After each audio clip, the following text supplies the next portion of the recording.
자, 대규모 단지 공사 비산먼지 저감 방법에 대해서 설명을 드리겠습니다. 이 문제는 이제 시험 문제에 나온 지가 좀 오래됐지만, 이번에 시험 문제에 나올 수 있는 분명히 중요한 문제 중에 하나죠. 그래서 관련된 문제가 타 기술사에서 먼저 출제가 되었고요. 이번에 좀 집중을 해야 되겠습니다.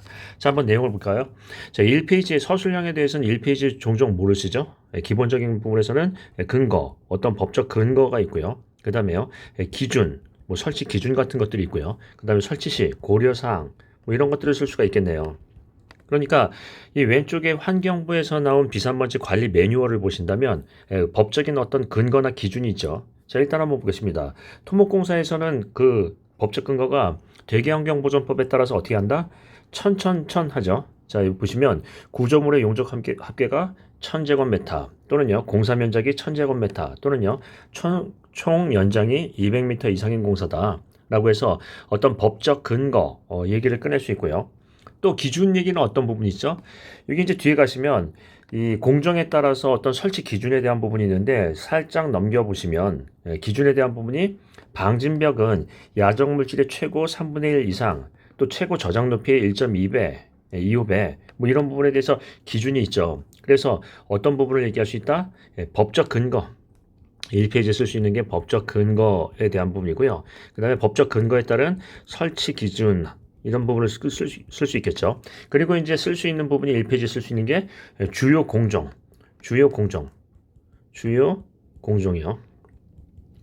그래서 여기 보시면은 대규모 단지 공사에서의 주요 공정이 가설 여기 보시면 여러 가지가 나와 있지만 비산먼지 발생에 대한 부분에서는 순서대로는 안 나와 있는데요. 순서를 따진다면 먼저 채광 채취를 하고 싣고 그다음에 수송을 하고 야적을 하고 기타가 있겠죠. 그래서 그런 부분에서 이제 순서별로 생각하시면서 주요 공정에 대한 부분을 해서 비산먼지가 발생하는 비산먼지가 먼지가 발생하는 어떤 주요 공정에 대한 부분을 설명을 할 것입니다. 그 다음에 이 페이지에서는 어떤 얘기를 꺼내요? 이 주요 공정별로 어떤 얘기를 꺼낸다? 비산먼지에 대한 저감에 대한 구체적인 방법을 제시할 거예요. 이해되시죠? 자, 그럼 다시 1페이지는 어떤 얘기를 한다? 법적 근거, 설치 기준, 그 다음에 주요 공정 이런 부분이 1페이지에 올 수 있고요. 2페이지에서는요. 주요 공정별 비산먼지 저감 대책이에요. 여기 이제 내용을 보시면 비산먼지 저감 대책에서 주요 공정에서 우수 사례가 나와 있습니다. 어떤 부분이 있냐면 싣고 내릴 때 이동식으로 해서 어떤 방진 덮개를 설치한다 이런 부분도 있고요. 그 다음에 또 여기 이제 그 우수 사례를 보면 보통 이제 우리가 세륜 시설을 하는데 바퀴만 하는데 어떤 부분이 있다? 터널식 이런 부분도 있죠. 터널 내 분진에 대한 부분은 뭐 별도로 되어 있지만 터널식 사례도 있습니다. 이 밑으로 한번 가보시면 자 그리고 백호를 할 때 백호에서 어떻게 한다? 자동 살수 장치를 해서 어떤 분진을 저감한다 이런 부분도 얘기를 꺼낼 수 있고요. 그 다음에 또 이제 우수 사례를 보시면 어떤 부분이 있냐면 쭉 내려가 보시면 아까 얘기했던 터널식 살수 장치가 있어요. 즉 우리 보시면 보통 세균기에서 그 바퀴 밑바닥만 청소를 하는데 측면하고 상부에 대한 부분 이런 부분도 이제 비산먼지가 많이 나니까 터널식으로 한다라는 사례도 있고 여러 가지 이제 중요한 사례가 있습니다. 그래서 여기도 어떤 터널식에 대한 사례가 있고요. 자, 그 다음에 이제 또 내용을 보시면 주요 공사도로에 어떻게 한다? 스프링클러 시설을 설치한다. 뭐 이런 얘기도 있고요. 그 다음에 또 중요 사례를 보면 컨베이어 벨트나 이런 것들로 운반을 한다고 한다면 컨베이어 벨트에서 어떻게 한다? 여기 방진막 그래서 운반에도 그렇지만 낙하할 때도 방진 시설을 설치한 거죠. 보통 이제 우리 뭐 안전보건 보면 투하 설비하듯이 이렇게 이제 투하하는 설비를 해놓죠. 그래서 옆으로 뭐 비산이 안 되게 하는 것도 중요하지만 방진의 어떤 효과도 있다라는 부분이에요. 자 그러면 이 페이지에서는 어떤 얘기를 꺼낸다? 주요 공정별 어떤 방진 대책을 꺼내실 거예요. 여기 있는 내용대로요. 근데 한번 보겠습니다. 3페이지는 뭘 할 건가 하는 거예요. 자, 근데 이제 우리가 이걸 하기 전에 이런 요즘에 이제 문제가 있죠. 어떤 문제가 있죠?